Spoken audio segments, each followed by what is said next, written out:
When we gender people, we give respect to other people. And when we don't do that for trans people, we're drawing a line in the sand and saying, you are not respected. You are not worth my time and effort. It's Transgender Awareness Week.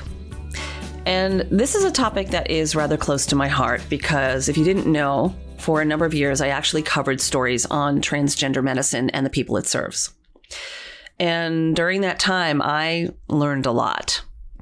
I spent a good amount of time having conversations with patients going through the transition who were learning a lot about themselves, learning about their own emotional well-being and how they were receiving the kind of support they needed from friends, family, doctors, and also the support they were not receiving.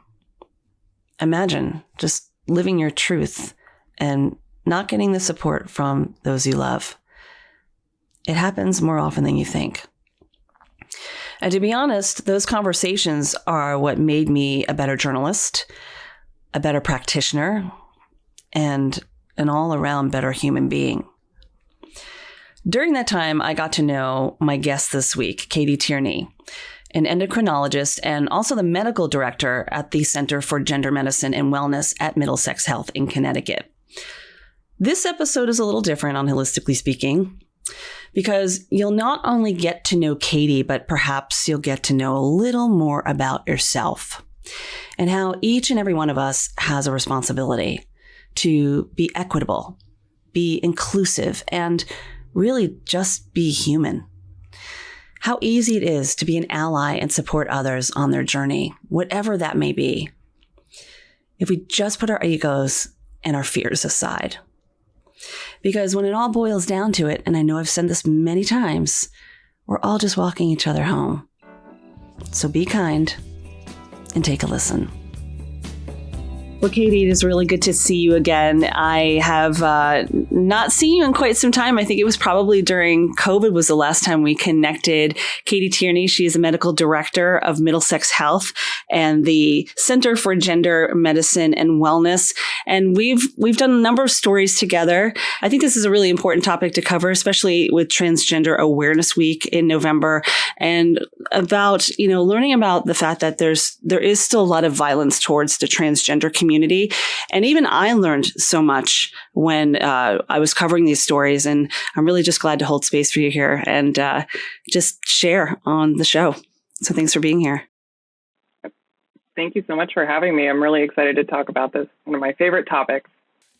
Well, you're the lady, you definitely are the one to talk about this. I mean, being the director of the program over there at Middlesex, also being an endocrinologist, you know your stuff. And I've just always found it such a joy to work with you because I've learned so much. I mean, as a people, we need to be more open and aware and learning about things that might not be a commonality for us. And just doing these stories, learning about what really goes into transgender medicine and how to support people, whether you are an ally like myself or you are somebody going through it or a family member. So I just want to really use this time to talk about how we can, as a collective, really support each other on this journey, whether you're going through it or you know somebody who is.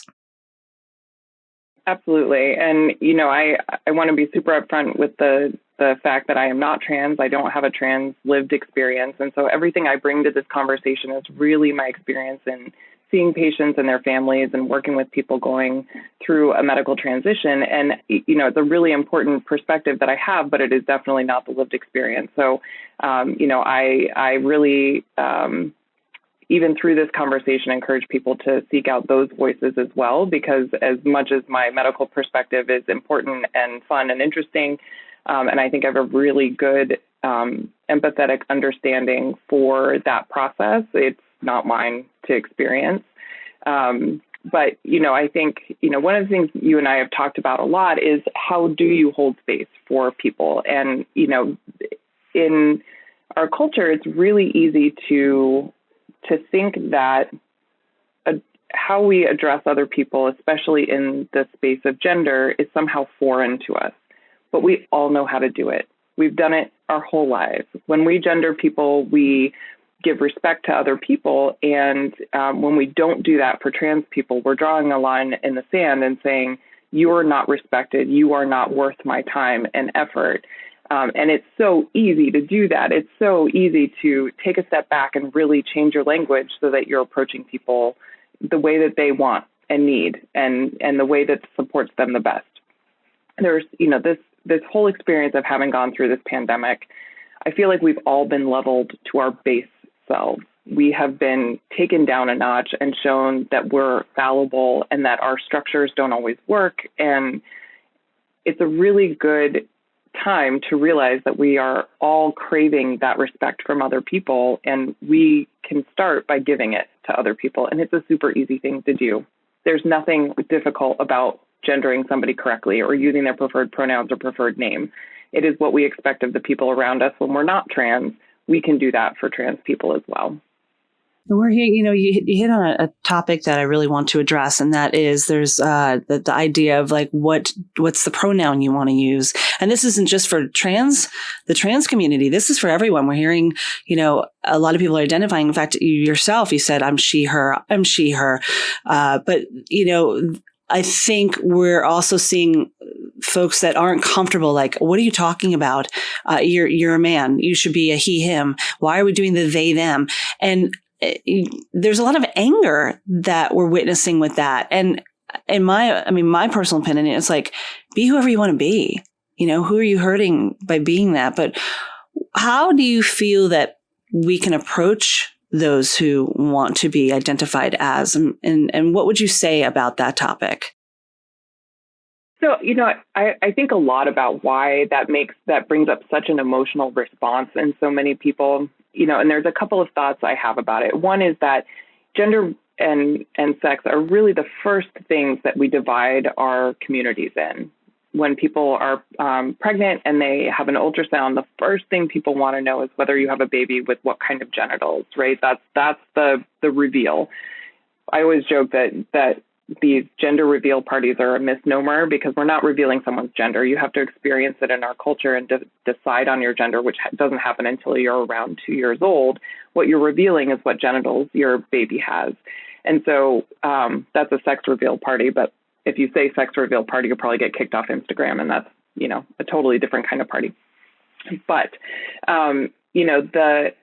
the division there is pretty solid. And, the reason that we divide groups into, people into groups is so that it makes it easier to understand. If you have to understand our entire culture with no subgroups, it's very difficult to predict how somebody's going to act or what they're going to like or how they want to be addressed. And so when you divide a culture like that into male and female, you attach all those stereotypes to all those two groups. And then it makes it very easy to decide, if this person is male, then they like X, Y, and Z. And if this person is female, then they like A, B, and C. And that way it makes it easy to address.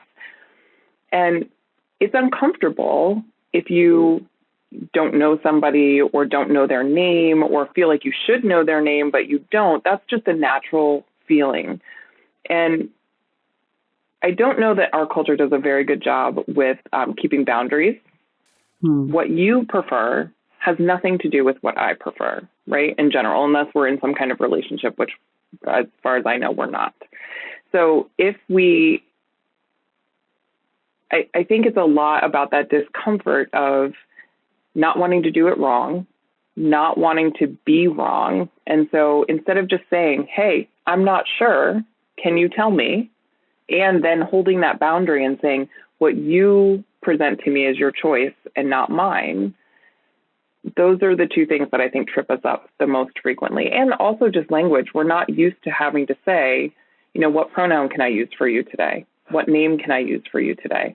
And when you get comfortable with that, if you ask a couple of times over and over, it gets very comfortable to use. I also think, our American education system isn't necessarily very good at teaching people parts of speech. So I didn't really know what pronouns were until I learned another language. And I was like, oh, that's what that right. is. So if you don't know what a pronoun is, why would you be comfortable asking somebody what their pronoun is? You know what they are implicitly because we have them our whole lives. But unless you've had to experience a difference or have to use those words in a sentence, it's harder to do. It's very common. Most people are not taught those things. And I had a question actually the other day. I was doing a program and someone came up to me afterwards and said, talk to me about they, them pronouns. Are those people just confused? And I said, no, people who use they, them pronouns are saying, we're not subscribing to the binary. The binary is this idea that everybody is either male or female, and there's no in between, and there's no space outside of that. And most people who use they, them pronouns have some combination of male and female or something other than male and female, and don't necessarily put themselves into those boxes. And the next question I always get is, well, it's so difficult to use they, right? You can't use that singularly, but you can. You can say they want a hamburger, for example. And if you think about it, say I'm on the phone with somebody and you're sitting in my office and I have a conversation with them and I say, congratulations, that's so amazing. And I hang up the phone and you say to me, what did they say? Right? You're using they, them pronouns because you don't know the gender of the person. And you use it in a sentence all the time, very easily. So it may not be something someone's used to, but they are doing it. They just haven't realized that they're doing it. Yeah, it's bringing an awareness to it, and that's a really good point, because we do it without even realizing we're doing it. Like, that's a perfect example of what you just said, because you're not aware of what's on the other side of the phone, right? Or who's on the other side of the phone. But I think it goes back to when people, there's that uncomfortable feeling of, I'm not aware what to do. And then you suddenly, it's a personal thing where folks sometimes feel that if they're not knowledgeable or aware of something, it is uncomfortable to them. So if it's uncomfortable, they don't want to deal with it, right?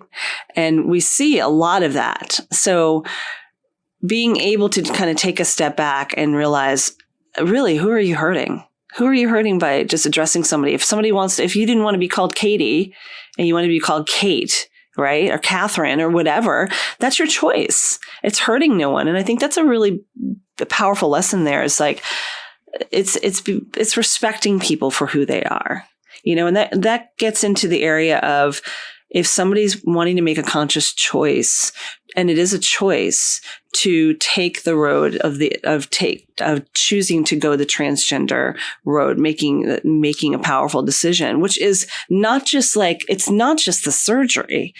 And I remember learning that, there's so much that goes into this, and it's very emotional.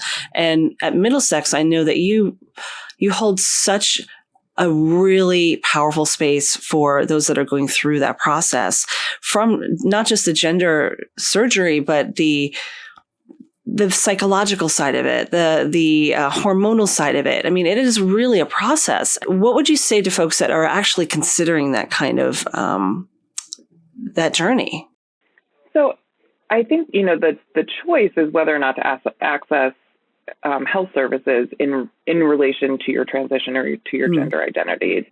For many people, gender identity is not a choice. It just is who they are. And one way that I talk about it and describe it is that, in most of medicine, we assume that the brain is correct, right? For example, if somebody has diabetes, your brain says you don't have diabetes, and your pancreas is like, well, actually, I'm not going to work. You have diabetes, right? So the brain says, be healthy. The body says, not working correctly. And in trans spaces, we often do it backwards, right? We say the brain is wrong. Your identity could not possibly be correct. And the way that your body formed was totally correct. And that's exactly opposite to how we do every other medical issue. So if you flip that and you say the identity is correct, the brain is correct, but the body formed incorrectly. So the brain says, I'm female, but the body accidentally made male organs. Then the disconnect is less about the person's choice and more about their internal identity. So, this is something that I think we have been taught in our culture, is that if somebody wants to dress differently or call themselves a different name or use different pronouns or access health services for a gender transition, they're somehow making a choice that their body didn't want. And I think that's antithetical to what's actually happening. So, and there are so many options for someone who identifies as trans or even doesn't identify as trans. This idea that there's not a binary gender, this idea that we can all experience life in our bodies the way that makes most sense for us, is really important. I think it's important for both trans and non-trans people. So people can make all kinds of decisions. Some people I acknowledge their internal identity is different than their sex assigned at birth, but don't plan to do anything about it. They may not dress any differently. They may not think any differently. They may not, change their name or their pronouns or access health services. Nothing could happen. And there are people on the other end of the spectrum for whom all the options will be there, and we will go down the road of hormone therapy and surgical services and whatever it is that they need. And there are people who start hormones, decide that they've gotten the changes that they desire and don't need the hormones anymore. And for some people, staying on hormones for the rest of their life is the most important thing they'll ever do. Mm-hmm. So it, again, is a space where you really have to tailor what you're doing, especially in medicine, to the person, to what they need in that moment. And what they need in this moment might be different than what they need a year or 10 years or 20 or 50 years from now. We have people who start with us when they're teenagers, and we have people who start with us in their 80s. It just depends on where you're at in your life, where our culture is at, and what's available to you. In the state where I practice in Connecticut, we have safe harbor laws. We have mandated health care. We have so many options in terms of protections for trans people, whereas in other states like Florida and Texas, those aren't true. So, it really, there's so many factors that go into how we make these decisions or how we counsel patients on what they should do, and ultimately helping them through that process. It's not just the person's decision. It's often their family or their children or their job or their state, or the laws that protect them. What about when it comes to insurance? That's a problem that I think we deal with whether you are in the part of the transgender community or not. Is this something that is actually covered? Because that's a expense, So, there's a couple of things. One is that not every state mandates coverage for trans health services. So Connecticut is one of those states. So there are very few loopholes that insurance companies can use to get out of that. So a lot of that is covered here, including surgery. There are other states like Texas and Florida where they're frankly trying to take away that, not just for anyone who's getting health insurance through the state. So something as simple as just not paying for it so that, patients can't access health services. And then in Texas, you have it where they're literally making it so that trans kids, parents are considered child abusers if they access health services for their children. So, there is such a wide variety of things that could happen. And then even in places like Connecticut where it's mandated, there are insurance policies that are outdated. The WPATH guidelines just got updated about a month ago, and the policies aren't updated to match that yet. So we're, trying to negotiate with these insurance companies on what's covered and what's not. Ultimately, though, there are some really amazing resources that people can access for very low cost, like Planned Parenthood does a lot of hormone therapy and can do it on a sliding scale. Community health centers can do the same thing. And, endocrinology is super important. We do lots of hormones. I love what I do and where I do it, but this is especially hormone therapy and early counseling. A lot of that can be done in other places like primary care and Planned Parenthood. So supporting those places to make sure that people can access reasonable care at a reasonable cost is also really important. We are allowed to be who we are, I guess is the best way to put it, And how would you support a family member who is not as open to the possibility? So, it's a complicated question because it depends on who the patient is, right? If this patient is a teenager, then it's more difficult because if the parent's not supportive, then that's a whole different conversation. It's a different conversation if the person is a spouse or a grandparent. It just depends on their relationship. But a lot of it is just, it's talking, it's being supported. We have support groups specifically for family members. And so you'll get a group of people. Some parents are just starting that process, or family members are just starting that process with their family members. Some people are halfway through, and some people have been in this space for a really long time and are there mostly to offer that support and say that it's okay. And that, at the base of it, you have to love your family member.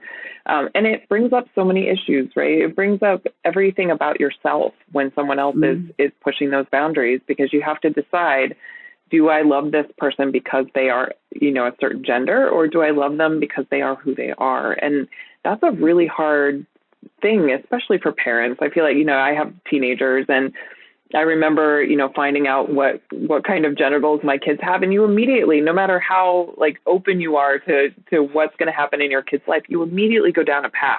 These are the things that are open to my child because they're a boy or a girl. And it's really, really hard to hold space for uncertainty. Uncertainty is so uncomfortable for us in general. And we want to know exactly what things we need to do to make that person healthy. And sometimes the idea of stepping back and letting that person be who they are is really, really difficult. And it doesn't stop. It's happened my kids' entire lives. It's hard to know, who are you and how do I best support you becoming you and keeping you safe and doing the right thing for you when the only experience I have is my own. And that doesn't even matter what gender you identify as. That's just in general. I mean, I think sometimes we're still trying to figure out who the heck we are, right? No matter what. Right. But I think that's what's so beautiful about Middlesex too, and your program, is that you do have, like you mentioned, these support groups, whether you are identifying as masculine or feminine, non-binary, or even the family members, being able to create that environment to where these discussions can happen. And I've had a chance to talk with the folks over in the behavioral health area, and it's just such a beautiful support system. And I would imagine a lot of programs do model after Middlesex, because it really is, from my time there, just working with all of you, saw that there was really a beautiful amount of support, and it covers everything, So are there a lot of other programs in the country out there that are doing what you're doing? There's lots of things happening across the country. I belong to a listserv where there's, many, many providers who are doing this work. And institutionally, it's sometimes difficult just because there really are some key things that you have to change in the institutional culture to make it really a welcoming place. Because I don't want just people who are coming to my office to be, everything to go correctly. I want it to happen across the health system. If they come to our emergency room, or if they, come in for a skin cancer screening, I want everyone to be culturally competent and also doing the right thing medically. So it is a really difficult lift to make that happen in most institutions.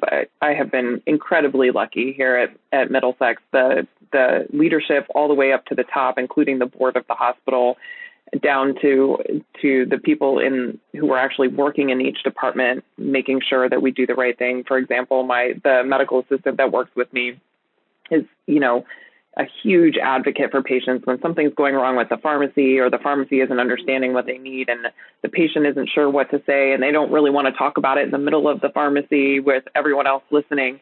We call and we have those conversations on behalf of the patient, or we call insurance companies and have that conversation, or, our therapists are able to help the patient make those phone calls, because those phone calls are not easy for us, and we work in the system, and to not have any idea what you're actually asking and what you need to know, that's a very difficult thing to do, to advocate for yourself. So especially if the person on the other end is in a state where this is not, an okay thing.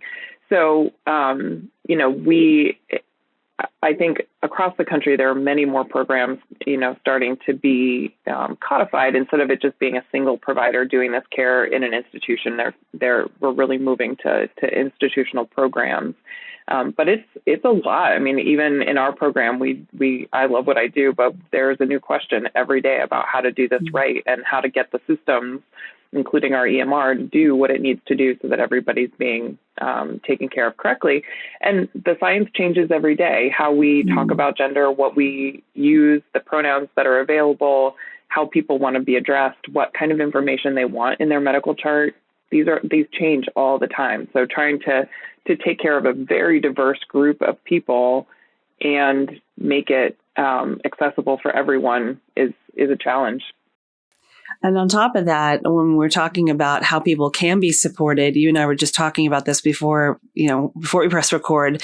about, the elections coming up. By the time this actually comes out, it'll be post-election for this year.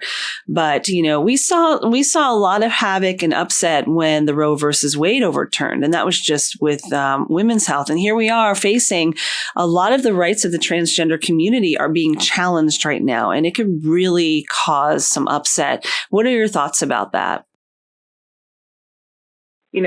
I'm not trans and I am stressed out about it. It is really, this is to have, as a part of the queer community, I've seen this multiple times where, ballot initiatives have been, people get to vote on whether or not I have the same rights as everybody else. So I understand that feeling. But this idea that we are, we're in a place where the feeling of one person, a governor, a senator, a state rep, can alter literally your basic human rights is really a scary place to be. And I fully recognize that I am coming at this from a state where I am largely protected. Some of my colleagues across the country have had death threats against them because they take care of trans kids. We have been lucky and we have not had that. But we are in a more polarizing cultural milieu where you are either on one side or the other, and there's nothing in between. And it is a scary place to be, to advocate for yourself, to advocate for other people, to make sure that we're just taking care of people. And, I did a program, like I said, a week ago or so, and I had two people with me who are trans lived experience, and hearing them tell their stories. I've been doing this care for almost 20 years, and hearing them tell their stories, both of which I already knew, really brought up some heavy emotions in me, because you forget, if you don't really sit with it, how basic this is, how scary this can be to live in this political climate. And, it really is. I was very excited for other people to hear their stories, because I think it really, once you know somebody, once you know their story, it is very difficult to see them as a not human, right? That's what we do with these laws. We're saying these people are not human and therefore do not deserve any of our support. And the fact that we have to argue about that is incredible to me. Yeah. And I remember just when I was doing a number of the stories with you, meeting a number of the patients that you have going through there, it's heart-wrenching. It's difficult enough to, many of them weren't supported by family, or they're on this journey themselves, and they don't have the support, and they're living their truth. And then when you have something like, a higher power saying you can't do this because this isn't what's right or normal, right? Adds an element. And I guess that brings us to the point of, this week being Transgender Awareness Week. What can we do to really hold space for those who are living their truth?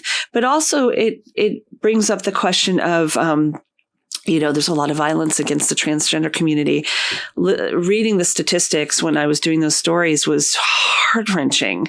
And it's scary. The amount of suicides, the amount of violence towards the transgender community, watching that graph going up and so many of the stories that we did, it's heart-wrenching. And how do we, in this week especially, really hold space for our community that is living in the transgender world and living their truth? I can't say that enough. There's a couple of things. One is there's the violence against people who are trans, but then there's also the self-harm, the self-loathing that comes from a culture that's teaching you that you're not normal, that you're not okay.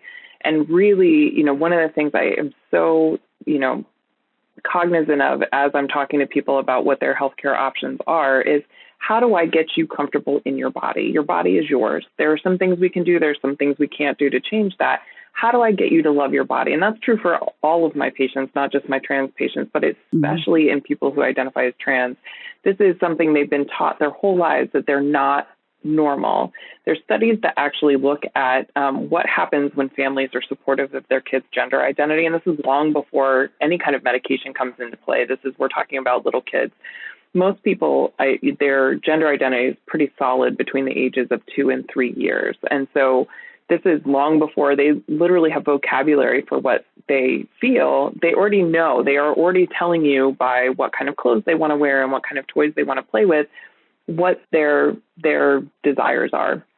And so, as you get older, so say your family thinks you're a boy because you have boy parts, but you really like art and you really like ballet. There are going to be people usually in that family who say, that's not normal. You can't do that. You're a boy. And so that sort of offer you other things. And so very early on, we tell kids what you like is not normal. In families for whom that's not true, they just let their kids be who they are. The rates of anxiety and depression are actually no different than any other kid who's not trans, right? When you have a family that's supportive, it's not that because you're trans, you develop mental illness. It's that when you are trans, other people continually tell you you're not a person, and then you develop mental illness. So this is getting comfortable with your own body is a universal experience. Nobody's happy with their body. Everybody thinks it needs to be changed in some way. And so really normalizing that and learning to love you is the first thing. And then the second thing is, don't hurt other people. They're not doing anything to you. They're taking care of themselves.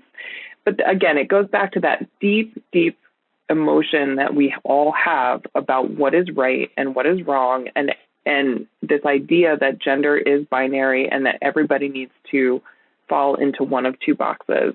And when you can't predict that, when it brings up your own feelings, then you have a recipe for violence, because people don't know how to process that. So I always tell people, when you're in a group, assuming nobody in that group is trans, and you hear somebody say something that's transphobic, something that's, not normal, not good, not supportive, then be the person that says, I don't agree with that.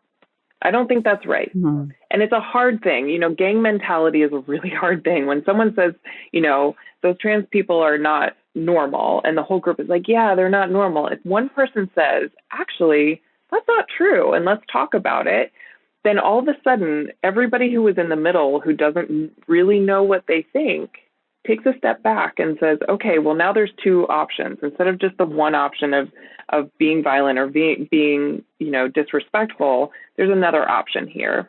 And that takes a lot. As teenagers, as adults, it's really a hard thing to say in a group.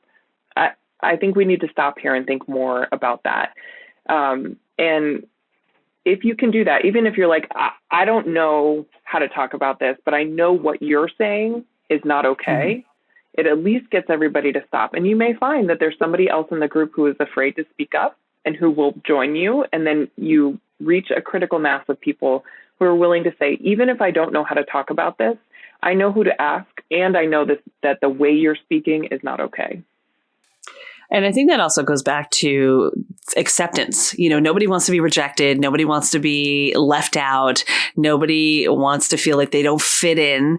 And, it might not even be about you if you're not the one, if you're not the one that is in that transgender community. And really, it's no matter what you are, no matter what you identify as, that feeling of being left out, like that kid alone at the lunch table, I think we feel that inner child in us to the day we die.